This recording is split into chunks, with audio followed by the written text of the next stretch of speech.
আবেদ আলী তো চলে যাচ্ছে, আবেদ আলীর তো আর কোনো অসুবিধা নাই, যা বানানোর বানাই ফেলছে।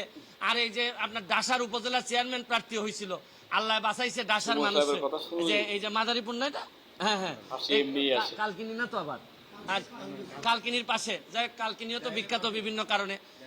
এই ডাসার উপজেলার মানুষ বাচ্চা যে তারে মানে পাস করায় নাই না, ও চাচ্ছিল, করে নাই নাকি, ও আচ্ছা নমিনেশন পায় নাই, ও নির্বাচন হয় নাই।